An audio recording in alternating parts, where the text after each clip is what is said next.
Et puis, dans la guérison, ce qu'on oublie aussi, c'est qu'il y a une marche dans l'obéissance. Pourquoi? Parce que c'est un chemin, vous êtes d'accord? Jésus, il est le chemin, la vérité et la vie. Et on est en chemin de rentrer de plus en plus dans ce qui a été accompli à la croix, tous les jours. Oui ou non? Et donc vous êtes en chemin de rentrer toujours plus dans votre délivrance, toujours plus dans votre guérison, toujours plus dans votre héritage qui a été accompli. Vous êtes d'accord avec ça? Et donc, il y a des fois des marches où les gens attendent d'être guéris, mais la guérison ne se passera que dans l'obéissance.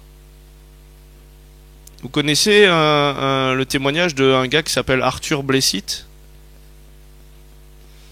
C'est un gars à qui Dieu a dit de porter sa croix un peu dans toutes les nations, une croix énorme sur roue, et le gars il l'a portée de partout, il a marché dans toutes les nations témoignant de l'œuvre de Jésus, même dans des lieux de guerre et de conflit, avec sa grande croix énorme dans des pays musulmans. Et au moment de partir pour aller sur la parole de Dieu, où Dieu veut l'envoyer, il a une maladie, je sais plus, neurodégénérative, un truc assez dingue qui nécessite qu'il soit en soins. Et il demande à Dieu, il dit, parle-moi, comment ça se fait? Tu m'as dit qu'il fallait que j'aille porter la croix dans les nations et j'ai ce problème-là. Et il prie, et il n'a aucune réponse de Dieu sur sa situation. Et puis un matin, il prend conscience que finalement Dieu lui a parlé, lui a dit, va porter ma croix dans les nations. Et donc il prend sa croix et il part porter sa croix dans les nations et il a été guéri complètement. Puisque dans le chemin dans lequel Dieu nous appelle à marcher, il y a la guérison et il y a la délivrance. Je vous ai parlé là il y a quelques jours d'un ami que connaît aussi Sergine, qui est actuellement en Turquie, Syrie, en Irak, tous les pays où personne ne veut aller, lui il a dit oui Seigneur envoie-moi. Voilà. Et donc, il a vécu des tortures, il a vécu des trucs un peu dingues, et sur le champ missionnaire, il a laissé ses petits-enfants, ses enfants en France, pour partir faire l'œuvre de Dieu. Toutes les personnes qui étaient à ses contacts se sont fait couper la tête, quasiment. Et lui, il est joyeux, c'est avec joie qu'il dit « Je ne fais pas cas de ma vie comme si elle m'était précieuse ». Mais il a fait 3 AVC sur le champ missionnaire, dont un qui l'avait bien fatigué, paralysé d'une partie du corps, et il a dit non, moi Dieu m'a appelé là, je continue à aller là. Il a guéri des 3 AVC. Personne n'a prié pour lui. Il a marché dans l'obéissance au plan de Dieu pour sa vie.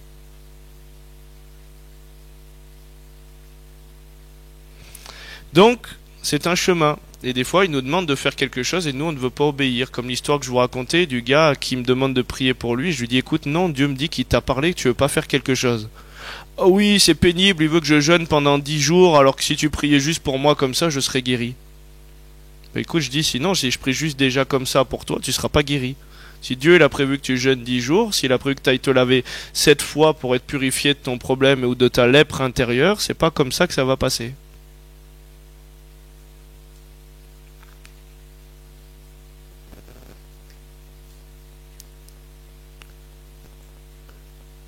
L'atmosphère d'incrédulité aussi fait que certains miracles ne se passent pas.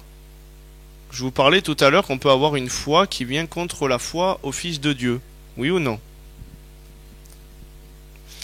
Matthieu 13, 58, il ne fit pas beaucoup de miracles dans ce lieu-là à cause de leur incrédulité. Jésus, l'incrédulité, c'est un positionnement de foi qui vient contre la foi au Fils de Dieu. Vous êtes d'accord avec ça? Et donc, on peut voir dans la Bible, par exemple, Acte 9, verset 40, Pierre fit sortir tout le monde, et se mit à genoux et pria, puis se tournant vers le corps, il dit, Tabitha, lève-toi. Elle ouvrit les yeux, ayant vu Pierre, elle s'assit. Aujourd'hui, vous avez quelqu'un qui est mort et Dieu vous dit, je vais ressusciter. Vous n'allez pas avec l'appareil photo, le selfie, vous invitez pas toute la foule pour voir ce miracle de Dieu? Lui fait sortir tout le monde. À cause de la dimension de foi dans laquelle ils sont, qui viennent plus en spectacle et qui est une dimension contre ce qui est en train de se passer. J'ai un ami en Italie, évangéliste, en Calabre. Il va dans une assemblée et puis il est invité à prêcher. Et puis c'est une assemblée très charismatique. Le pasteur a vécu des belles choses.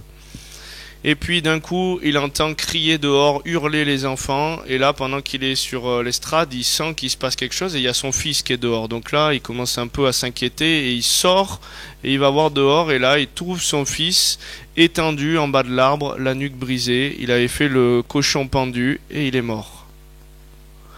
tous les enfants avec lesquels il jouait, des personnes de l'assemblée. Il est mort, il est mort, il est mort, il est mort. Et lui il commence à essayer de prier pour son fils, mais il se prend un coup terrible, un coup de poignard, il n'arrive pas. Il pleure, Seigneur, au nom de Jésus, l'esprit de mort, tu t'en vas, j'appelle la résurrection, la vie, nanana, nanana. Il se passe rien. Le pasteur de l'assemblée arrive et il commence à hurler après les enfants. Il dit « Ouah, je veux plus vous voir, vous partez le plus loin d'ici !» Et il prie après pour son fils, il appelle la vie, il chasse l'esprit de mort. Son fils revient à la vie. Mon ami lui dit « Qu'est-ce que t'as fait que j'ai pas fait ?» Il dit « Tu vois, tous ces enfants, c'était autant d'esprit d'incrédulité qui limitait l'atmosphère spirituelle. » Vous le voyez quand vous arrivez dans un lieu, si l'onction elle est là, si le lieu il est ouvert, vous arrivez à sentir l'atmosphère spirituelle, si ça va un peu dépoter ou si c'est un peu lourd, si c'est voilà, si c'est rigide. Une fois j'étais à Madagascar quand j'ai pris conscience de ça, et puis j'étais invité dans une assemblée, et à Madagascar on a vu des réveils, c'est-à-dire qu'il y a des milliers de personnes, on a vu des membres repoussés, amputés, de la multiplication de nourriture, des assemblées où tout le monde avait été guéri, il n'y en avait pas un qui n'avait pas vécu son miracle. Et donc là-bas ils ont une foi parce qu'ils n'ont rien, ils n'ont pas les hôpitaux, ils n'ont pas les sécurités, ils n'ont pas le Doliprane pour leur enlever le mal de tête, donc quand ils viennent à la foi il n'y a que Dieu. Donc Dieu peut plus passer parce qu'il a moins de barrières de forteresse où on va passer par là, on va passer par là, on va passer par là, c'est plus direct, comme des petits enfants. Et donc on prie et je suis invité à Tuléar dans le sud et dans une assemblée qui m'a invité parce que ça fait bien d'avoir un blanc dans son assemblée. Ils ont entendu qu'il y avait un Vasa qui venait, donc c'est le blanc qui est riche en gros pour eux.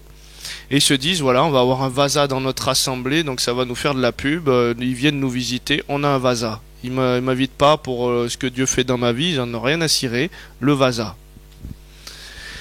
Et donc, voilà, moi je dis, Seigneur, voilà, est-ce que j'y vais? Il me dit, Vasa, vas-y, quoi, en gros. Et puis je dis bon bah il y a une porte ouverte, mais Seigneur qu'est-ce que tu vas faire parce que cette assemblée vous voyez je parle de constipation, là c'était le max de la constipation quoi. Ils croyaient pas au don du Saint-Esprit, ils croyaient pas au parler en langue, ils croyaient pas au miracle. Et je dis Seigneur qu'est-ce que je vais faire dans ce truc là?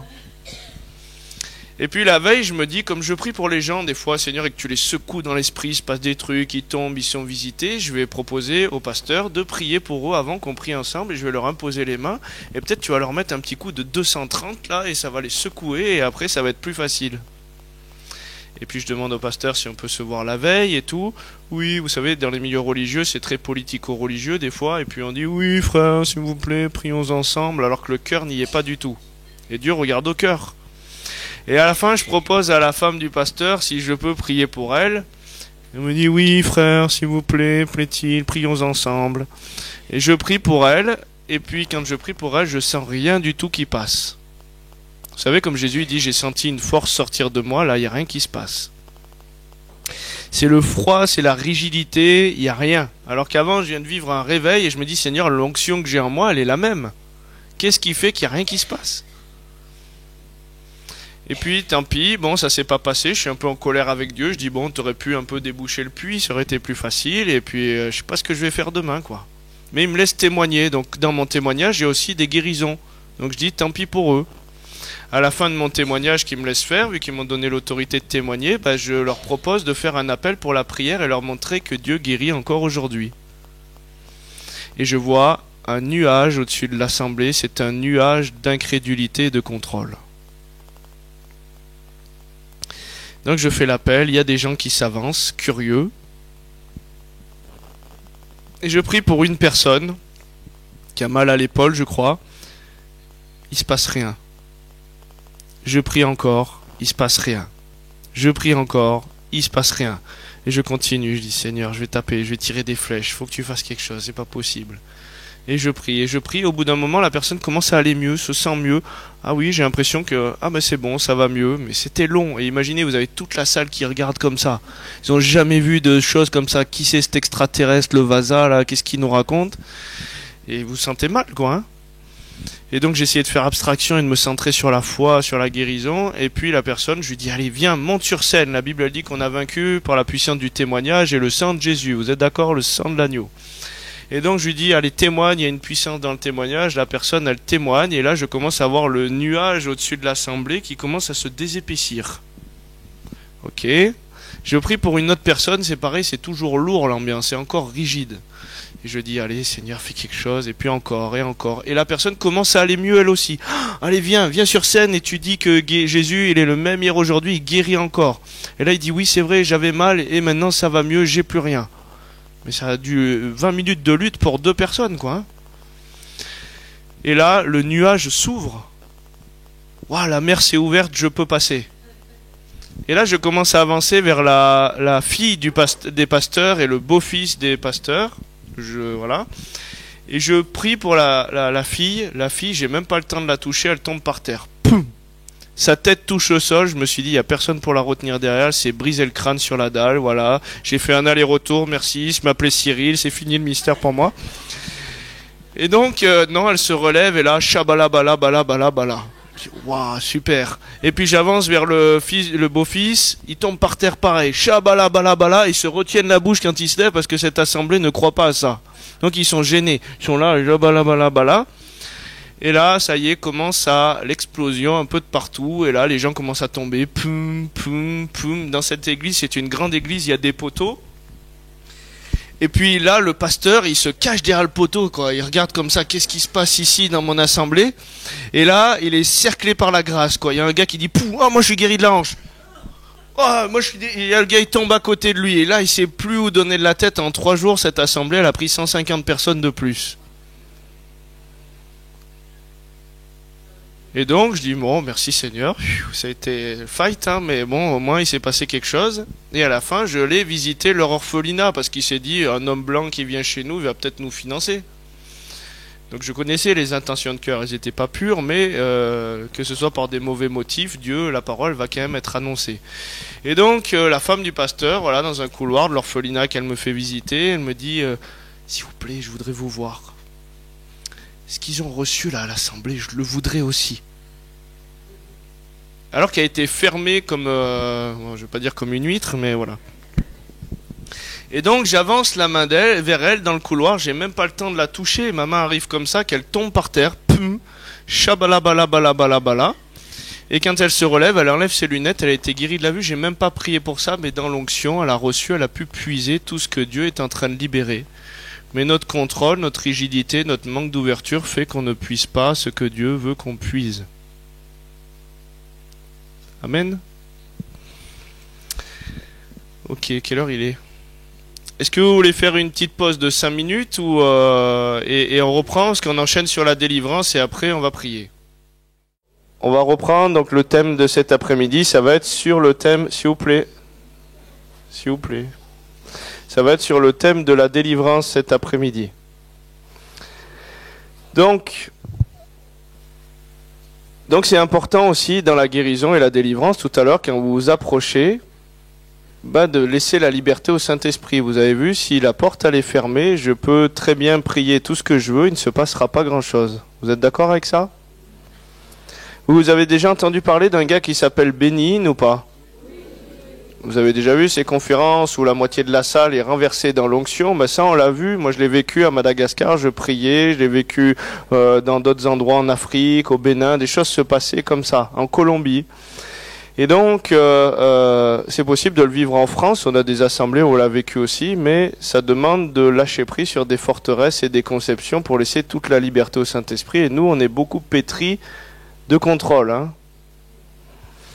Mais pour vous expliquer encore ce que je disais tout à l'heure, c'est que j'ai un ami qui s'est retrouvé un jour à me dire « Ah, ces trucs là bénignes, c'est du délire, c'est du spectacle, nanana », alors que j'ai un autre ami qui était équipier de prière avec Bénigne, il m'a dit « J'ai jamais vu autant de paralytiques se lever de leur fauteuil roulant ». Donc il y a une réelle gloire, il y a une réelle onction qui était sur sa vie, et ce qui est toujours d'ailleurs. Et donc, cet ami qui ne croyait pas à ces manifestations, il s'est pointé à une conférence de Bénigne, dans l'optique de se dire c'est du délire ces trucs-là. Vous êtes d'accord? Et donc ce jour-là, c'était filmé sur les anciennes cassettes VHS, et donc à un moment, il fait un appel, il dit voilà, le Saint-Esprit veut libérer un flot de sa gloire, il fait comme ça avec son bras, Et toute la salle tombe par terre. Wow, visité avec des guérisons, des délivrances et tout. Et le seul Pékin qui se retrouve debout comme ça à la VHS, c'est mon ami qui ne croyait pas à ces trucs-là. Et ben sa foi, elle venait contre ça, il n'a pas pris part, puisque si tu n'accueilles pas loin et son onction, Christ à travers la personne, ça veut dire loin et son onction, ce que la personne porte, tu ne prends pas part à la récompense de ce que la personne porte. Donc il y a besoin d'un lâcher-prise et d'une ouverture. Dieu ne forcera pas. Ça va? Donc tout à l'heure, quand vous vous approchez, Seigneur, fais ce que tu veux et laissez-lui vous laver les pieds. Vous lavez pas les pieds avec lui parce que des fois, des gens restent en contrôle et commencent à prendre autorité. On prie pour eux, pour l'esprit de oui, esprit de mort, oui, nanana, oui. Et ils sont jamais dans le lâcher-prise en train de se laisser laver les pieds par Jésus. Et ils restent en contrôle encore des choses et en maîtrise. Ça va? Donc toute la liberté, Seigneur. Donc la délivrance.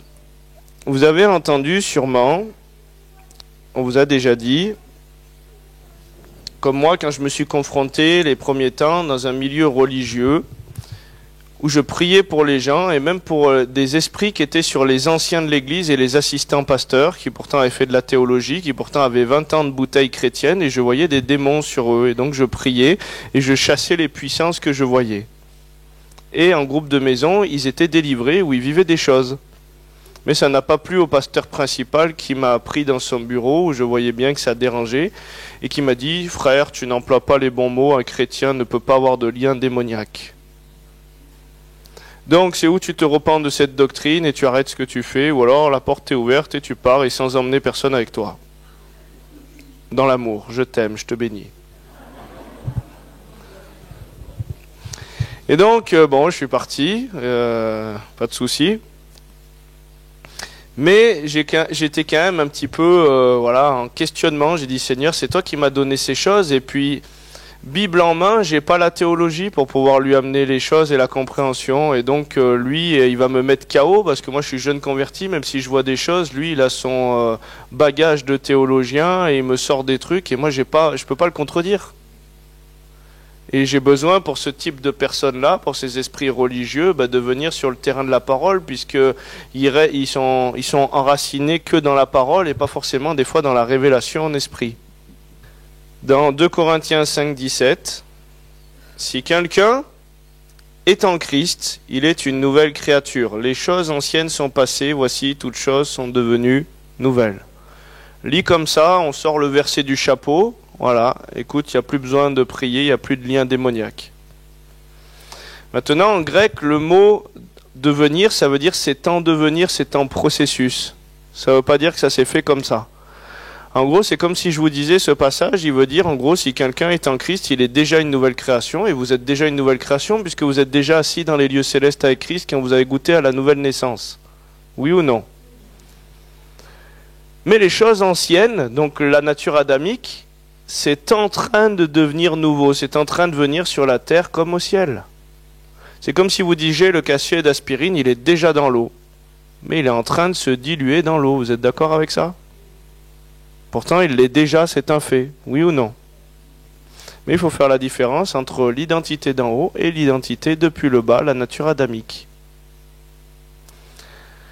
Donc, les choses anciennes sont passées en Christ. C'est où qu'on est en Christ? Est-ce que c'est en bas ou est-ce que c'est en haut? C'est où qu'il n'y a aucune condamnation? Est-ce que c'est en bas ou est-ce que c'est en haut? Quand vous faites une erreur, vous avez la conséquence de votre erreur ici, donc il y a bien une condamnation. Mais en haut, ça ne change jamais votre identité, votre statut. Vous êtes toujours lavé, agréé, parfait, pardonné, aimé, justifié. Vous avez épousé son identité, non plus la vôtre, la sienne. Ça va? Et votre identité, elle est là-haut. Ce n'est pas l'homme d'en bas. La nouvelle naissance est une naissance d'en haut.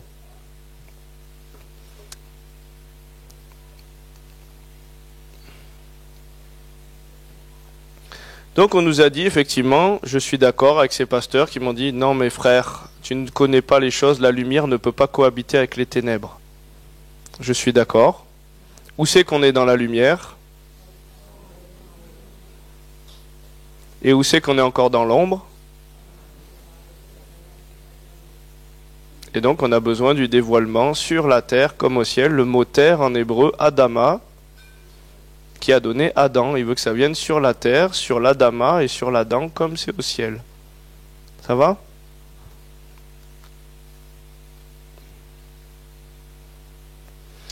Donc si aujourd'hui on se dit, mais non, nous on ne croit plus qu'un chrétien il ait besoin de délivrance. Eh bien écoute, alors il faut plus que tu crois non plus qu'un chrétien il ait besoin de guérison. Parce que le mot salut veut dire sauver, délivrer et guérir. Donc si par les meurtrissures de Jésus tu as déjà été guéri à la croix, on n'a plus besoin de prier pour ta guérison, tu es d'accord ? Si on suit la même théologie et ta même manière de penser. Et la Bible nous dit, Jacques 5, 14, si quelqu'un parmi vous est malade, qu'il appelle les anciens de l'Église et qu'il prie pour lui en loignant d'huile au nom du Seigneur. Vous avez vu, vous êtes sortis des eaux du baptême. Est-ce que vous avez complètement revêtu dans la matière comme au ciel votre nouvelle nature ? Non, vous êtes ressortis, certains avaient des problèmes de vue, sont ressortis avec leurs problèmes de vue.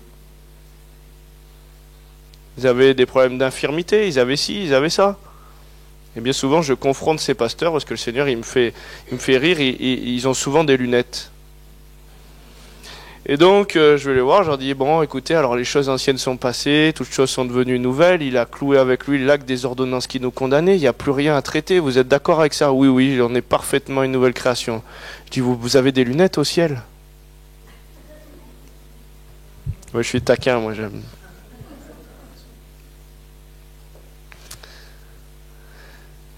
Et donc, la nouvelle naissance est une naissance depuis le haut, une naissance depuis le plan initial de Dieu.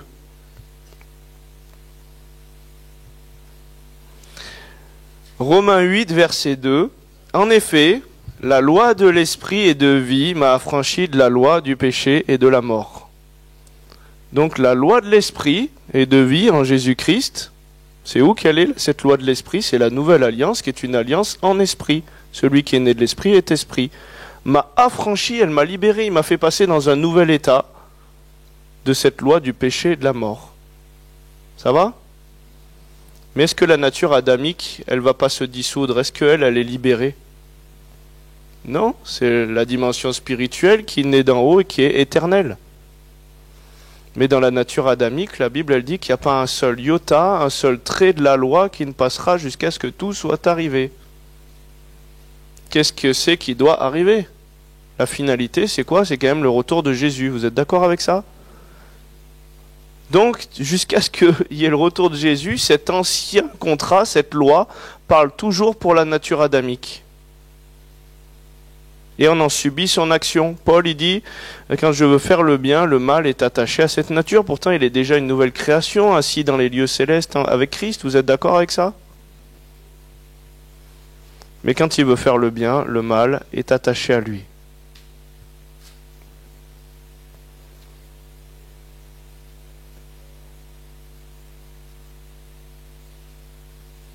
Romains 7, versets 21 à 23, comme je vous dis, je trouve en moi cette loi. Quand je veux faire le bien, le mal est attaché à moi, car je prends plaisir à la loi de Dieu selon l'homme intérieur, mais je vois dans mes membres une autre loi. Donc dans la nature adamique, il y a une autre loi qui lutte contre la loi de mon entendement, qui me rend captif de la loi du péché qui est dans mes membres. Donc il y a la loi du péché et la loi de la grâce.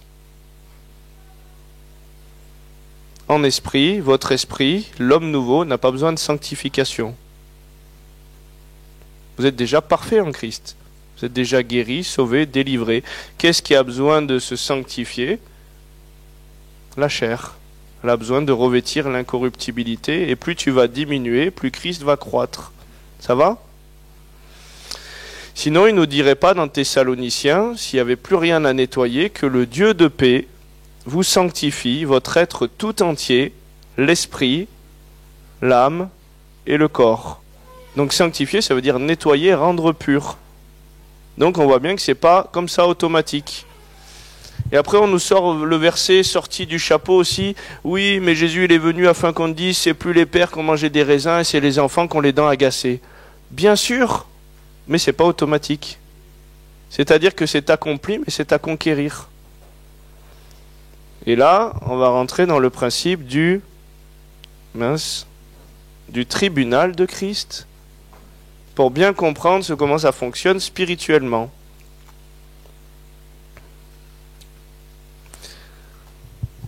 Joshua et Cédric, je peux vous prendre comme...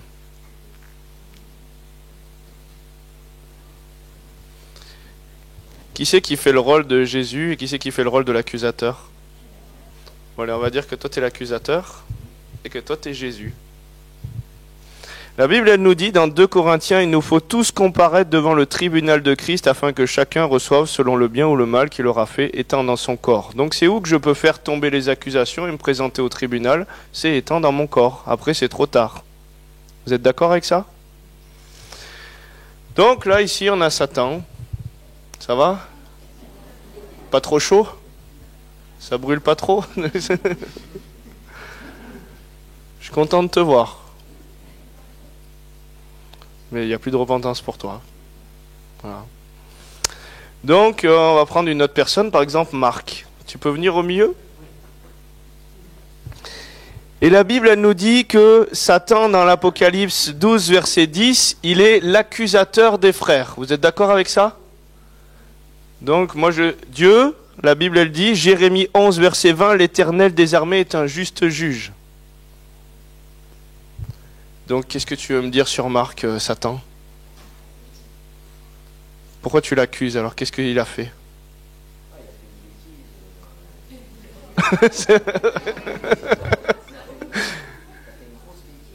C'est quoi son péché?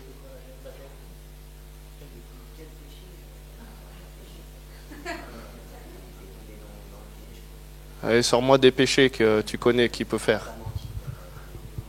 Il a menti. Ok, alors moi je vois, effectivement, il a menti. Qu'est-ce qu'il a fait encore?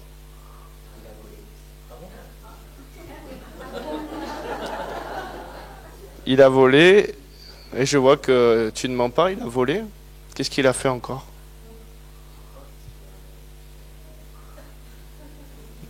Non mais dévoile pas ses péchés en esprit. Hein. Elle a dit ce qui devient comme ça. Qu'est-ce qu'il a pu faire alors?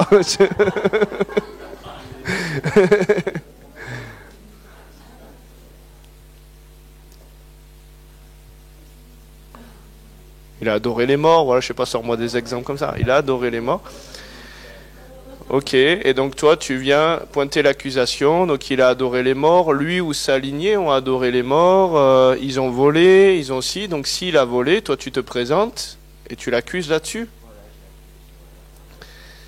Et donc c'est un péché, on est bien d'accord. Ça loupe le but de Dieu. Et le père du péché, il revendique son droit par rapport au péché. Oui ou non? Et donc, toi, tu es en train de dire, voilà, moi je veux exprimer cette justice-là, puisqu'il a péché, il va moissonner de sa chair la corruption. Et la Bible, elle nous dit de Jésus dans 1 Jean 2, à partir du verset 1, que Jésus, il est un avocat auprès du Père. Salut Jésus, mon fils bien-aimé, en qui j'ai mis tout mon amour. Tu fait couper les cheveux depuis le temps. Ok. Donc, t'as entendu ce qu'il a dit? Qu'est-ce que toi tu veux dire? Ok.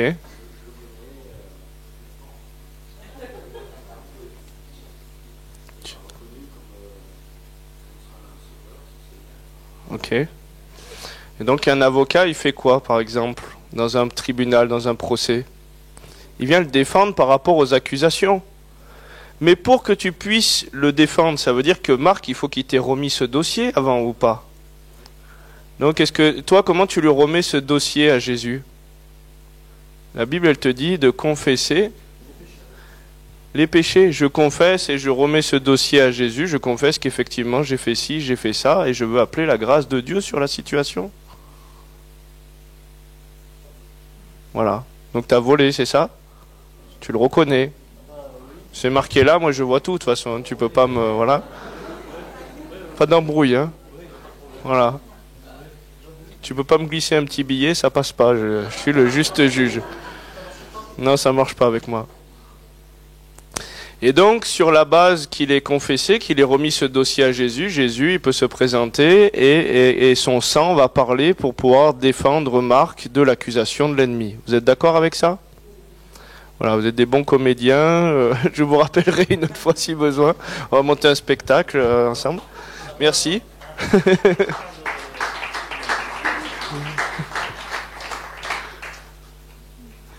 Est-ce qu'on a une histoire dans la Bible de quelqu'un qui s'est présenté devant Dieu pour accuser quelqu'un?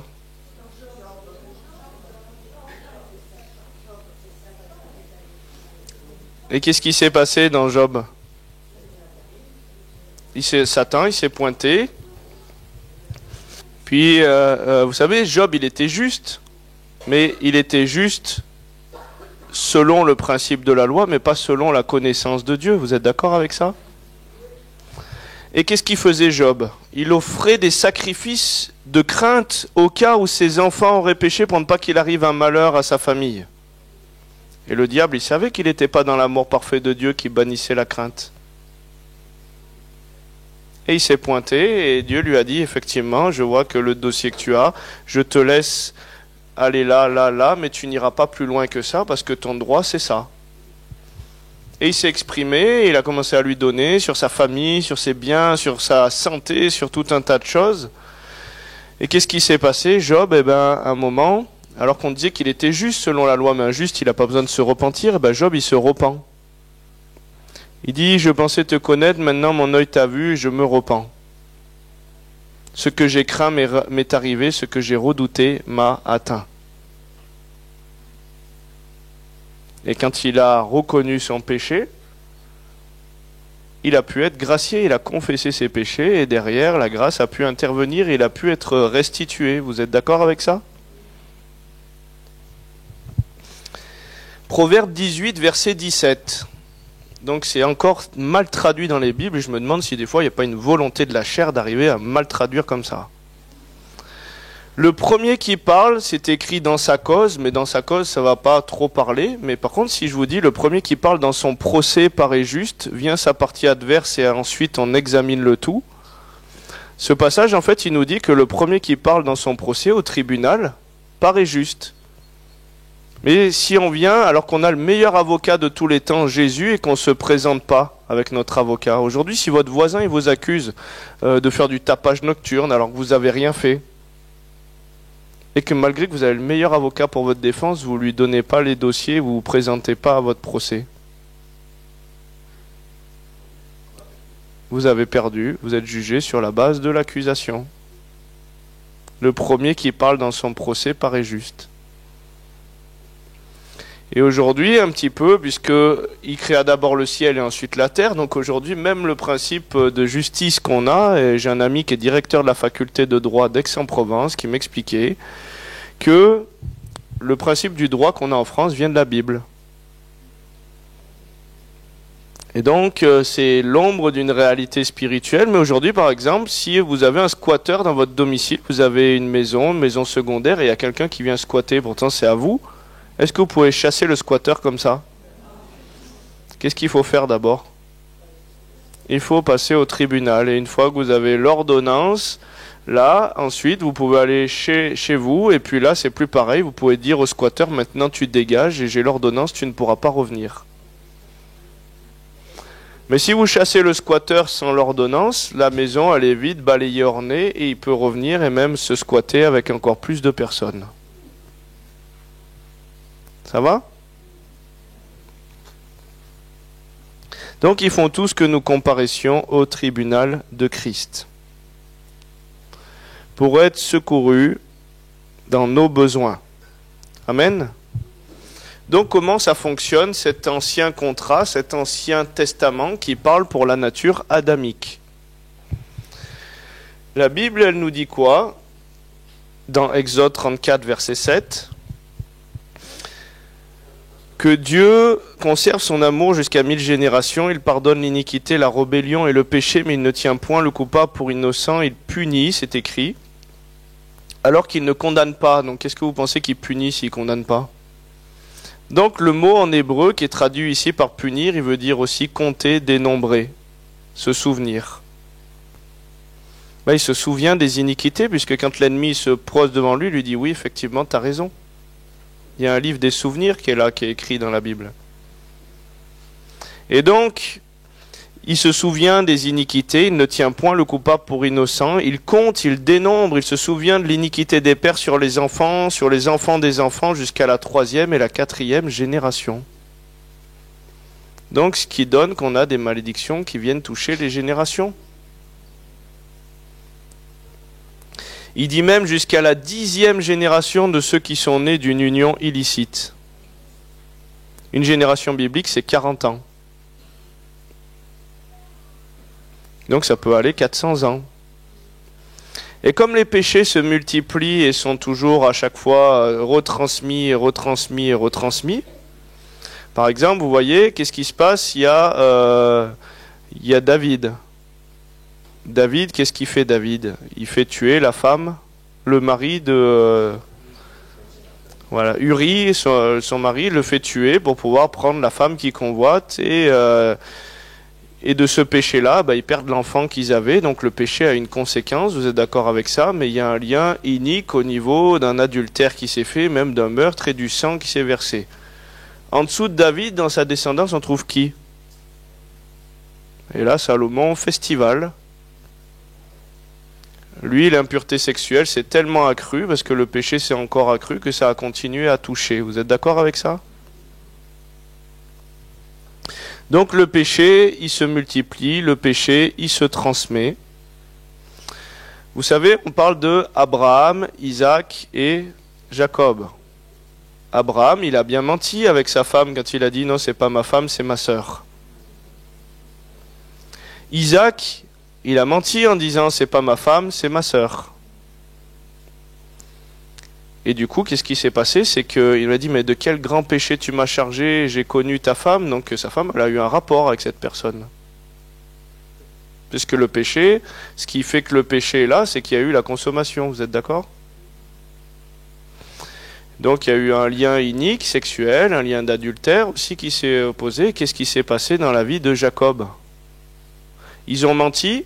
Jacob, ça veut dire l'usurpateur, le menteur. Eh bien, ceux qui ont menti et qui ont volé au niveau des femmes, qui ont menti au niveau des femmes, Jacob, quand il s'est pointé, il a travaillé 7 ans chez son beau-père pour avoir la femme qu'il convoitait, et il a été arnaqué, il en a eu une autre, sa sœur. Et il a dû travailler encore, donc on voit qu'il y a une multiplication du péché sur les générations. Ça va ?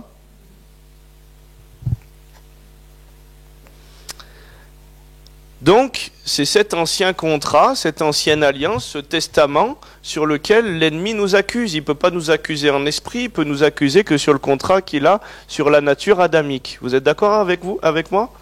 Donc, quand il se pointe, un peu comme Joshua tout à l'heure, il arrive et puis il dit, voilà, moi je sais que dans sa lignée, ils ont fait de l'idolâtrie dans le catholicisme romain, ils se sont prosternés aux morts, ils ont donné et vendu leur héritage à Marie. Mais même si vous n'avez pas fait ça, même si vous n'avez pas touché ça, c'est une accusation qui touche les générations. Il y a un gars son père était musulman, mais lui a toujours été chrétien, il n'a jamais touché à ces choses-là, et le diable il se pointe quand même, il sait qu'il y a eu de l'islam dans la lignée. Et quand je priais pour lui, c'est un gars qui se faisait toujours mal au cou, au cervical, avec des gros problèmes. Et il a commencé à partir en délivrance au sol et à taper du poing par terre et à faire la prière comme les musulmans font. Et quand il a mis son front au sol, toutes ses cervicales ont craqué et il a été guéri. On a eu les générations libérées, on a eu sur internet, vous trouvez sur la chaîne YouTube Cyril Cerdan, le témoignage de Rosier, 78 ans, 20 miracles je crois avec preuve médicale. À chaque fois qu'on trouvait au tribunal de Christ un dossier que l'ennemi l'accusait, lui et sa descendance, on le faisait tomber, on chassait la puissance qui était derrière, et Rosier, à 78 ans, il a enlevé ses sonotones, il retrouvait l'audition. 2 semaines après, on lui refaisait un suivi, il retrouvait la vue, il enlevait ses lunettes. Guéri d'un cancer à la gorge, guéri d'arthrose, guéri, il prenait 20 cachets par jour, il prenait plus rien après.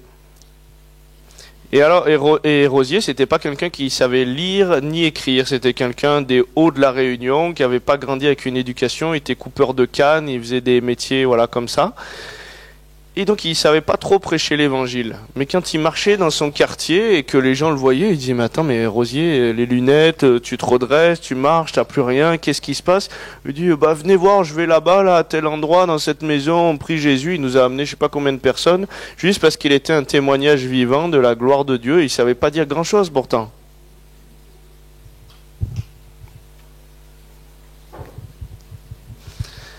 Et pendant qu'on délivrait Rosier, ça c'est intéressant. Pourtant, Rosier, c'était un chrétien né de nouveau. Et ben, son fils, pendant qu'on priait pour lui, sentait des choses s'enlever de lui et des boules de feu lui venir dans le ventre. Son petit-fils, qui était à l'école, il se mettait à manifester, à vomir, à partir en délivrance. Et donc, son petit-fils, quand il venait après à l'assemblée, 11 ans ou 12 ans, Naël, je ne me rappelle plus, il arrivait, puis il était débouché dans le spirituel, les puits avaient sauté. Et il arrivait, il voyait dans le spirituel, il disait voilà, là il y a un ange qui te touche, toi, et la personne tombait, pou, et là le Seigneur me dit qu'il veut comme ça, qu'il veut faire ça.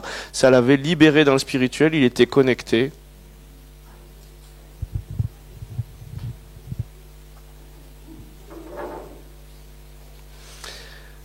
Donc on a besoin de passer par la case délivrance.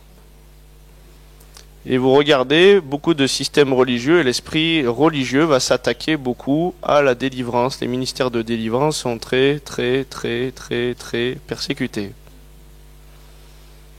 Je connais bien Michel Dastier de la Vigerie, et je connais son parcours, et je sais qu'elle a été combattue. Pierre Daniel Martin aussi, beaucoup de délivrance au début, combattu. Moi, carrément, des assemblées évangéliques me traitaient de sorcier, que c'était pas biblique ce que je prêchais, alors qu'il y a tous les fondements bibliques si on veut les voir, quoi. Quand on cherche, on trouve.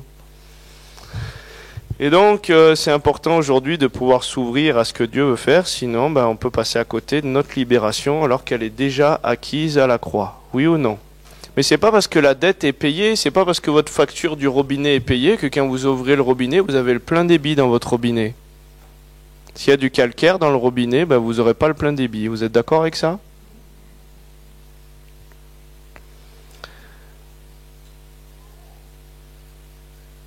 Donc comment ça marche?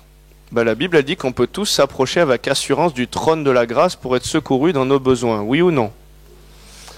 Et c'est quoi le trône de la grâce? Il est où? Nous sommes le temple du Saint-Esprit, vous êtes d'accord? Et Dieu, il est roi en nous. Et je peux m'approcher avec assurance de Christ en moi pour être secouru dans mes besoins.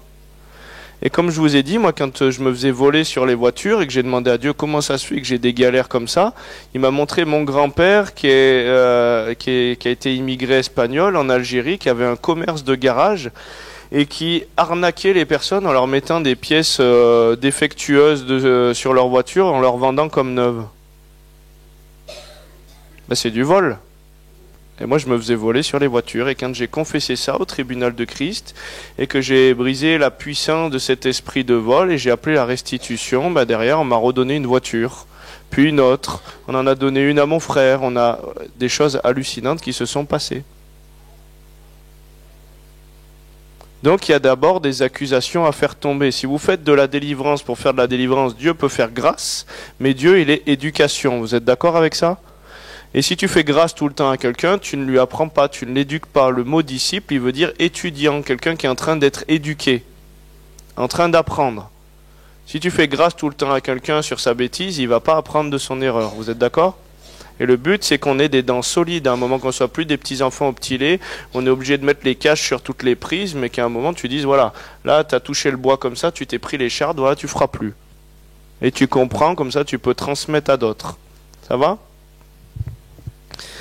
Que je vais vous demander de faire, parce que vous allez participer, vous n'allez pas faire que m'écouter, c'est qu'aujourd'hui, s'il y en a qui ont des feuilles ou quelque chose avec eux, vous pouvez prendre une feuille et puis vous allez noter peut-être, ou sur votre téléphone, ou peut-être dans votre tête si vous arrivez à bien mémoriser, mais bon, c'est bien de l'écrire. L'ennemi, il a des accusations sur les péchés générationnels, si vous avez compris. Oui ou non? Et donc, au tribunal de Christ, la Bible, elle nous dit quoi? Dans Lévitique 26, verset 40, « Ils confesseront leurs iniquités et les iniquités de leurs pères, les transgressions qu'ils ont commises envers moi. » Donc des fois, il y a eu des iniquités dans ma vie, mais il y a eu des iniquités dans ma lignée aussi. Oui ou non? Et il y a des choses qu'on ne sait pas dans notre lignée, mais par contre, il y a des choses peut-être que ça m'est donné de savoir. Vous êtes d'accord avec ça? Moi, j'ai pas eu besoin d'une révélation très spirituelle ou transcendantale pour savoir si mes parents ils fumaient la cigarette. Tous les deux, je les ai vus fumer depuis l'enfance. Je vais pas demander à Dieu est-ce que mes parents fumaient? Oui, je les ai vus. Est-ce qu'ils avaient un problème d'alcoolisme? Oui, je les ai vus. Est-ce qu'ils avaient un problème pour ci, pour ça? J'ai su par des discussions familiales que ma grand-mère avait avorté, que ma mère avait avorté et que mon frère avec sa copine avait avorté. Donc il y a bien un lien. J'ai une dame un jour chez qui je vais, elle me dit « Mon arrière-grand-mère a subi l'inceste. Ma grand-mère a subi l'inceste. Ma mère a subi l'inceste. Moi j'ai subi l'inceste. » Et mes deux enfants, qui sont âgés, deux garçons, âgés de 6 et 8 ans, l'a trouvé l'un en train de faire une fellation à l'autre, qui ne savait même pas ce qu'était une relation sexuelle. Donc il y a un lien générationnel d'impudicité qui s'est transmis. Et c'est une puissance en esprit, puisqu'ils n'étaient même pas en train de penser à ces choses-là. Vous savez, moi, la première chose qui est sortie en pâte à modeler quand j'étais petit, que je me rappelle, on offrait de la pâte à modeler là, pour les gamins, à l'époque c'était la mode. Et donc je faisais mes petits personnages en pâte à modeler et mes parents ils ont commencé à paniquer parce que le premier personnage en pâte à modeler qui est sorti, c'était la faucheuse avec sa capuche et puis la faux sur le côté. Et un des gros esprits qui tenait ma famille, c'était les esprits de mort à travers le catholicisme romain, à travers l'adoration des morts, les prières aux morts, les consécrations aux morts et toutes ces choses-là. Et effectivement, j'avais toujours envie de mourir, j'ai fait des tentatives de suicide, des machins et tout. Cet esprit tenait ma famille très très très très fort. Et avait été renforcé par toutes les ouvertures qui lui donnaient encore du pouvoir. Par exemple, la Bible, elle nous, pas la Bible, sur les paquets de cigarettes, c'est pas la Bible, hein, il y a marqué fumais-tu. Eh ben, ils ont financé ça et mes grands-parents, côté de ma mère, avaient un commerce de bar tabac presse. Donc ils ont fait leur beurre sur la mort. Les avortements, c'est un meurtre et c'est un lien de mort. Donc aujourd'hui, ce que je vais vous demander de faire, je ne sais pas si je vais jouer peut-être un peu de guitare, comme ça peut te permettre aussi de faire toi l'exercice. Mais que vous vous sentiez libre déjà de tout ce qui vous vient des péchés de vos parents, de pouvoir les nommer.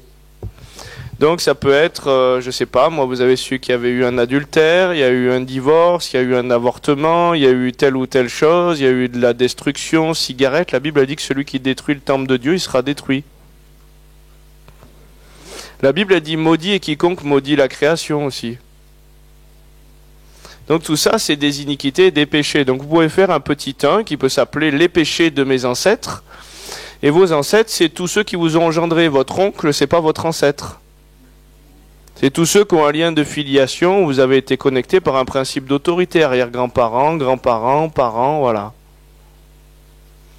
Et donc tout ce qu'ils ont pu faire, tout ce que vous avez su, tout ce que vous avez vu, c'est important déjà de le confesser, que vous renoncez à ces liens, qu'effectivement vous reconnaissez qu'il y a eu ces choses, et que vous décidez aujourd'hui de confesser ces liens comme des iniquités, et que vous offrez ce dossier à Jésus, que vous appelez la grâce de Dieu maintenant sur la situation, que vous appelez le sang de Jésus qui a lavé de toutes ces accusations. Vous appelez votre avocat pour vous défendre sur cette affaire. Et le sang de Jésus, il parle beaucoup mieux que toutes les accusations de l'ennemi. Vous êtes d'accord avec ça? Donc un petit 1, les péchés des ancêtres, et vous marquez tout ce que vous savez qu'ont fait vos parents, ancêtres, franc-maçonnerie, catholicisme romain, même dans le milieu protestant traditionnel, le milieu protestant traditionnel qui ne fonctionne pas avec le Saint-Esprit, la lettre tue, c'est l'esprit qui vivifie. Et peut-être qu'il y a des gens dans votre lignée qui ont eu un ministère et qui ont tué les gens par l'épée de la parole qui ne fonctionnait pas dans la révélation du Saint-Esprit. Et ça amène des accusations sur la descendance aussi, puisque la Bible elle dit que celui qui s'attache à l'enseignement et qui enseigne bien, il est jugé digne d'un double honneur. Vous êtes d'accord? Et il y a une condamnation plus grande aussi pour ceux qui égarent le peuple de Dieu.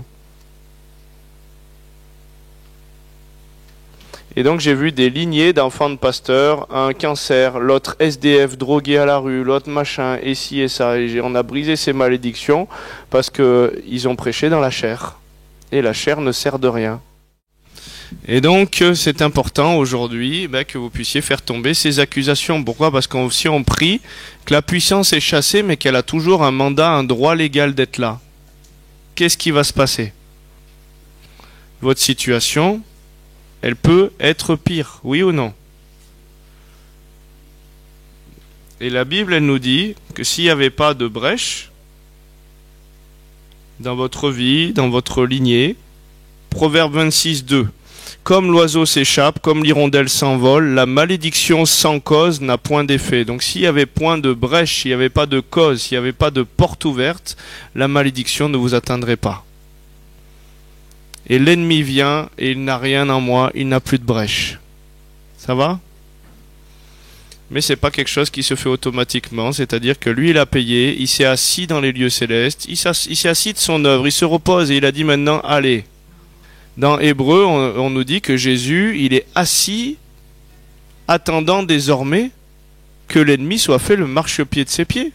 Lui, il l'a accompli déjà. Mais qui c'est son pied si Christ est la tête? C'est son corps. Donc c'est à nous d'écraser la tête du serpent. Il a dit, voilà, je vous ai donné les clés, je vous ai donné le mandat. À vous. Ça va? Tout le monde est au clair avec ça ou pas?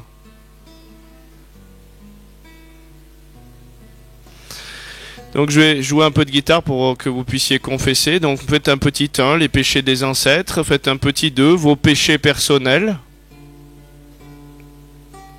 La Bible, elle nous dit quoi? Elle nous dit, tu n'iras pas vers ceux qui invoquent les morts, vers ceux qui font de la magie, vers ceux qui font des augures, vers les enchanteurs, vers les magiciens. Et ben l'ennemi, il vient vous accuser à chaque fois que dans votre lignée, il y a eu quelque chose comme ça. Dans le catholicisme romain, on prie les morts. Et la Bible, elle nous dit, tu feras pas ces choses-là.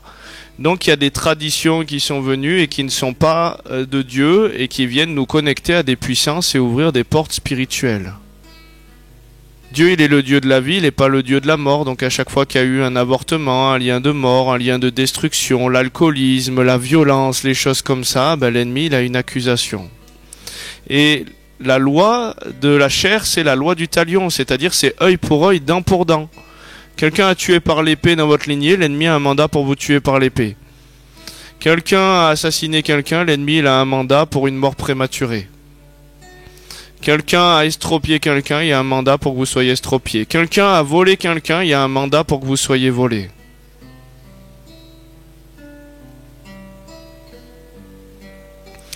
Et donc des fois les péchés, c'est aussi le fait d'avoir béni et semé dans des œuvres que Dieu n'a pas voulu. Comme je vous dis, on a béni un autel, on a béni une puissance, on a béni un esprit. Et même ça, quand je fais des enseignements sur l'économie du royaume, les gens vivent des délivrances à ce niveau-là et des déblocages financiers parce que des fois, ils n'ont pas semé dans ce que Dieu leur demandait de faire. Et l'or et l'argent lui appartient.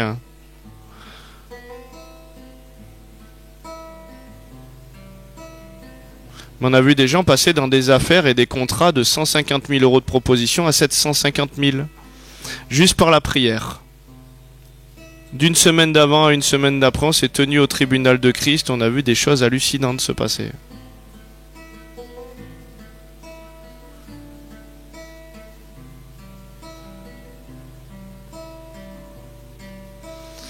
Donc confesser, voilà, ça veut dire déclarer, dire, il y a des anges, il y a des témoins dans le ciel qui regardent un peu tout ce qui sort de votre bouche aussi. Vous n'êtes pas obligé de le crier sur tous les toits, mais au moins que ça soit libéré, parce que la parole est créatrice aussi. Et la vie et la mort, c'est au pouvoir de la langue. Confesser, ça veut dire déclarer, dire ouvertement.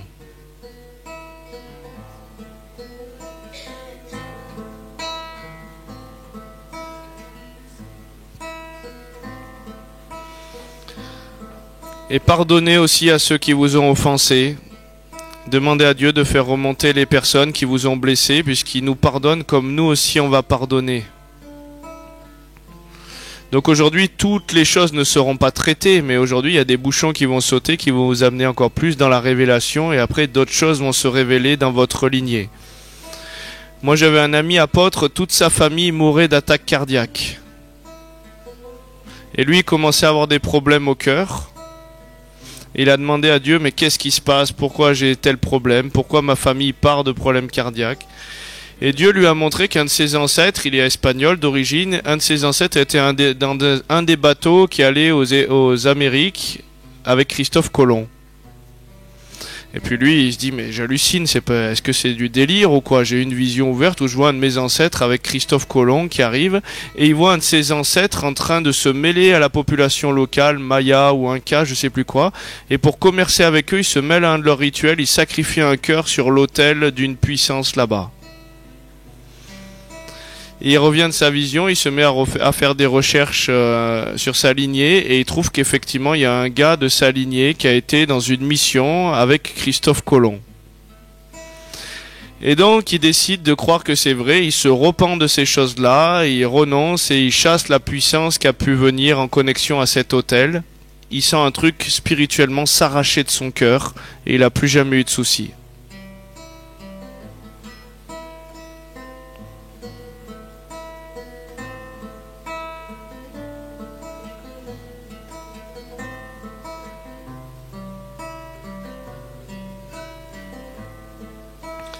Et des fois, juste en confessant, il y a des choses qui vont partir dans l'onction. Donc c'est important que vous puissiez faire tomber les accusations au tribunal. S'il y a des choses que vous ne connaissez pas, approchez-vous avec assurance de Dieu. Et c'est simple, comme quand hier vous avez prié pour demander quelque chose. Vous pouvez demander et regardez ce qui monte en vous. Comme des petits enfants, Dieu il veut traiter des dossiers.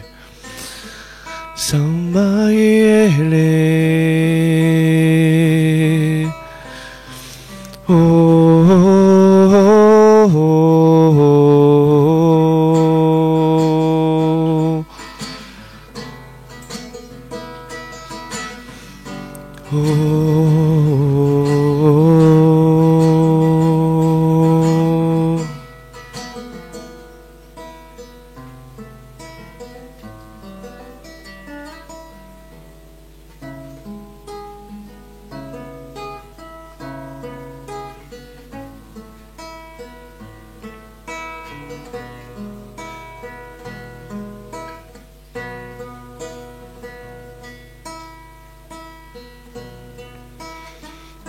Perfecto, inigualable Dios, tu amor inexplicable, tu reino inigualable.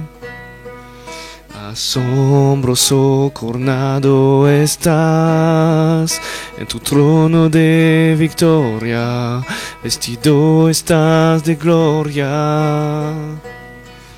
Por los siglos de los siglos tu reino se establecerá, digno de gloria, digno de honor, digno de toda adoración. Tú eres rey, tú eres rey, tú eres rey,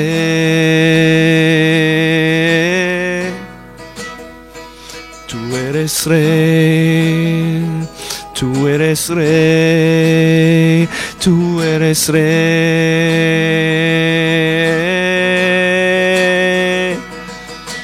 Hoy perfumamos tu trono, hoy perfumamos tu trono. Recibe mi alabanza. Je veux parfumer ton trône, je veux parfumer ton trône. Reçois mes louanges. Tu es le roi, tu es le roi, tu es le roi des rois. Tu es le roi, tu es le roi. Tu es le roi des rois. Je veux parfumer ton trône, je veux parfumer ton trône. Reçois nos louanges. Je veux parfumer ton trône, je veux parfumer ton trône. Reçois nos louanges.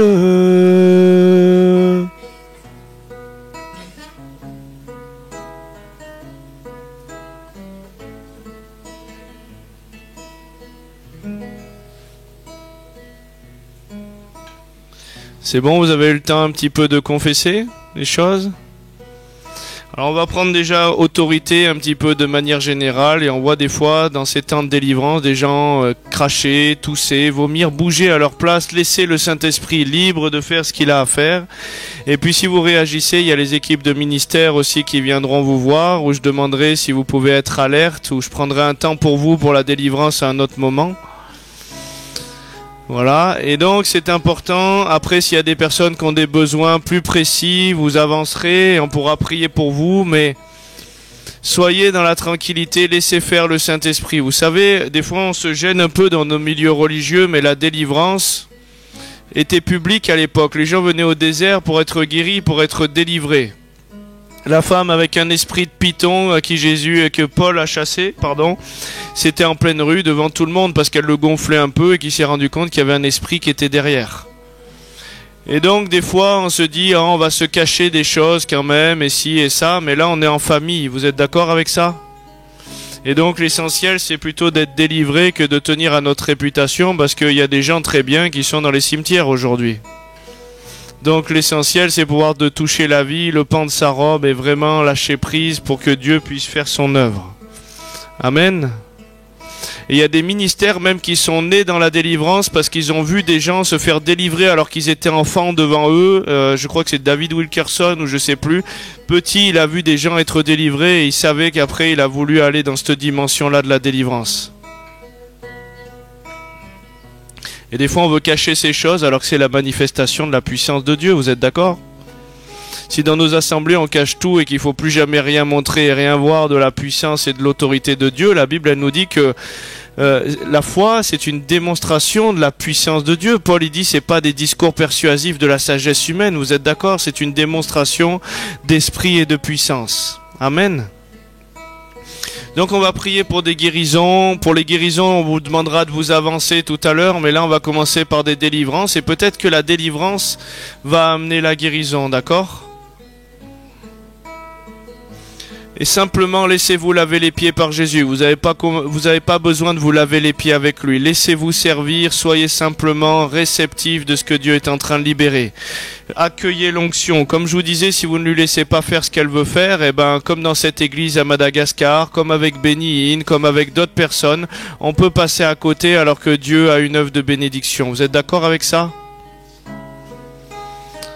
Donc je vais commencer à prier et puis simplement Seigneur on appelle vraiment que tu libères les anges, que tu libères l'armée céleste pour ce combat spirituel et qu'on puisse passer un cap dans la dimension de l'esprit aujourd'hui. Santo Rama Kaba Yelo Tolo Mai Baile Li Tanto Roa Santo Kamai Baile Li Dolo Mai Maile Li Santo Roa. Seigneur, montre-nous quelle flèche tu veux tirer, sur quels autels tu veux tirer aujourd'hui. Santo Rama Caballelo Tolo Santo, Imbaile lo Tolo Santo, Santo, Santo, Santo, Santo.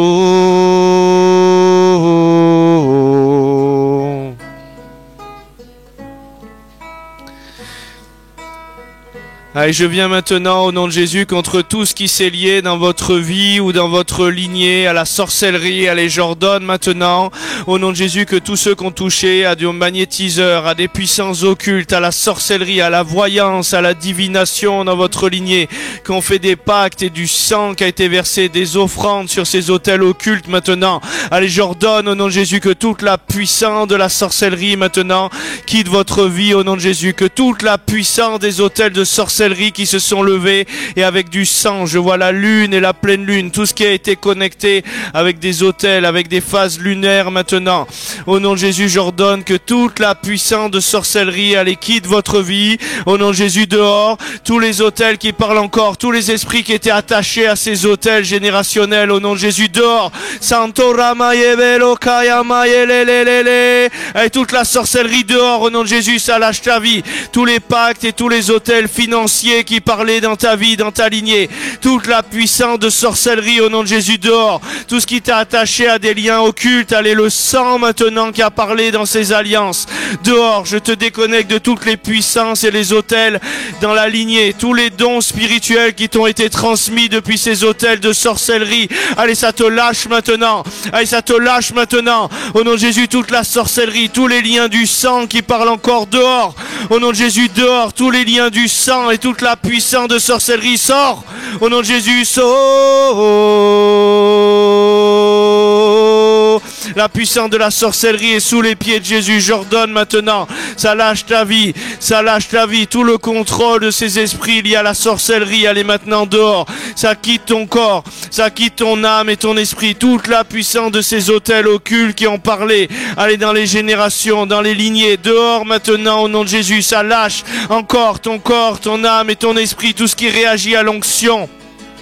J'ordonne, ça quitte ta vie. Tous ceux qui sont allés voir les voyants, les magnétiseurs, qui ont touché au New Age et au bouddhisme, qui ont éveillé des énergies, les chakras. J'ordonne au nom de Jésus que toute la puissance de ces autels maintenant te lâche au nom de Jésus complètement. Et la pharmakéa, la sorcellerie, c'est aussi les drogues et l'enchantement par les drogues. J'ordonne que toutes les puissances qui sont venues par ces puissances de drogue et d'addiction maintenant, l'état de conscience modifié, tous les esprits qui sont venus à ce moment-là, les dehors au nom de Jésus.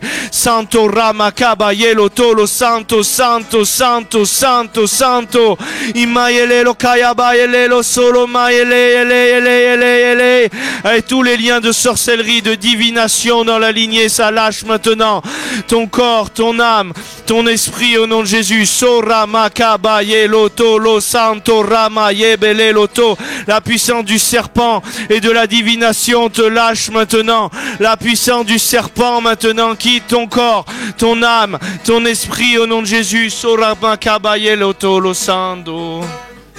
y a des personnes qui réagissent, peut-être venez devant, comme ça on va prier pour vous.